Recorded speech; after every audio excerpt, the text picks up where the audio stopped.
مغرب کی نماز پڑھنے میں کچھ لوگ ایسی غلطی کرتے ہیں جس کی وجہ سے ان کی نماز مقبولیت کے درجے تک نہیں پہنچ پاتی ہے۔ مغرب کی نماز پڑھنے کا صحیح اور آسان طریقہ کیا ہے میں آپ لوگوں کو بتا دیتا ہوں۔ کچھ لوگ تو ایسے ہیں جو مغرب کی نماز میں نفلوں کو چھوڑ دیتے ہیں، تو نفل پڑھنا کتنا ضروری ہے، نفل پڑھنا ضروری ہے کہ نہیں؟ اگر انسان نفل چھوڑ کر نماز 5 رکعت مغرب کی پڑھ لے تو اس کی قبول ہوگی یا نہیں قبول ہوگی؟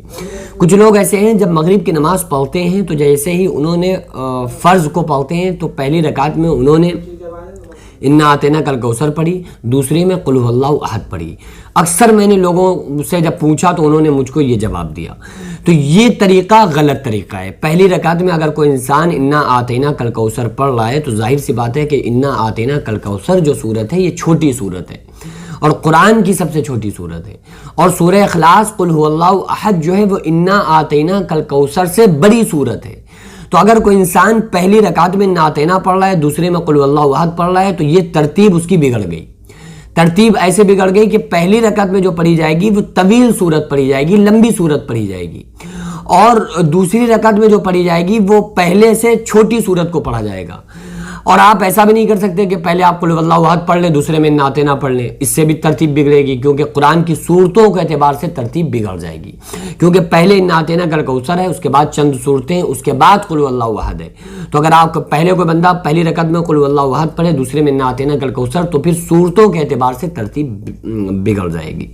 تو پہلے میں انسان لیلاف قریش پڑھ لے، دوسرے میں انا اعطیناک الکوثر پڑھ لے، پہلی رکعت میں والعصر پڑھ لے، دوسری میں انا اعطیناک الکوثر پڑھ لے، پہلی رکعت میں انسان سورہ فلق پڑھ لے، دوسرے میں سورہ ناس پڑھ لے، پہلے میں الم تری کیف پڑھ لے، پھر اس کے بعد کی جتنی 9 صورتیں ہیں، لیلاف قریش ہو گئی یا رایت الذی ہو گئی یا انا اعطینا ہو گئی یا سورہ فلق سورہ ناس میں سے کوئی صورت پڑھ لے، تو یہ انسان کو صورتوں کے اعتبار سے بھی ترتیب باقی رکھنا چاہیے، اور پہلی رکعت میں بڑی صورت، چھوٹے میں دوسری رکعت میں پہلے سے چھوٹی صورت، اس ترتیب کو بھی انسان کو باقی رکھنا چاہیے۔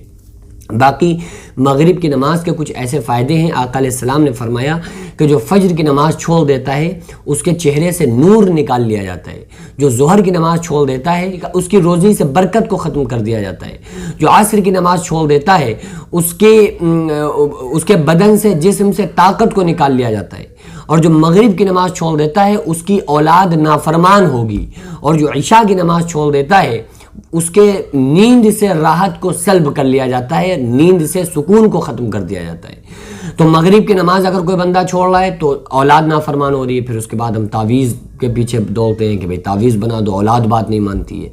ہم اللہ کے حکموں کے فرما بردار بن جائیں، اللہ تعالیٰ پھر ہمارے جو ہم چاہتے ہیں پھر ویسا ہی اللہ تعالیٰ ہمارے لیے کر دے گا۔ اللہ فرماتا ہے میرے بندے تو کرتا وہ ہے جو تو چاہتا ہے، پر ہوتا وہ ہے جو میں چاہتا ہوں۔ میرے بندے وہ کر جو میں چاہتا ہوں، پھر وہ ہوگا جو تو چاہتا ہے۔ تو ہم لوگ نماز کی پابندی کرتے رہیں۔ ایک مرتبہ ایک صحابی اپنے اونٹ کی شکایت لے کر آئے، یا رسول اللہ صلی اللہ علیہ وسلم میرا ایک اونٹ ہے، اچھی جگہ باندھتا ہوں، خیال رکھتا ہوں، لیکن وہ کبھی میرا بوجھا پہنچاتا ہے، کبھی راستے میں گرا دیتا ہے۔ تو آقا علیہ السلام نے فرمایا میں اسے سمجھا دوں گا۔ پھر آپ صلی اللہ علیہ وسلم نے اس اونٹ کو بلا کر کہا کہ بھئی تمہارا مالک اچھی جگہ باندھتا ہے، تمہارا خیال رکھتا ہے، پھر تم کبھی بوجھا پہنچاتے ہو، کبھی گرا دیتے ہو، ایسا کیوں کرتے ہو؟ تو اس نے کہا کہ یا رسول اللہ صلی اللہ علیہ وسلم جیسے میرے مالک ہیں اسی طرح اللہ ان کا مالک ہے، یہ کبھی تو نماز پڑھتے ہیں کبھی چھوڑ دیتے ہیں، اسی طرح سے میں بھی کبھی ان کی بات مانتا ہوں کبھی نہیں مانتا۔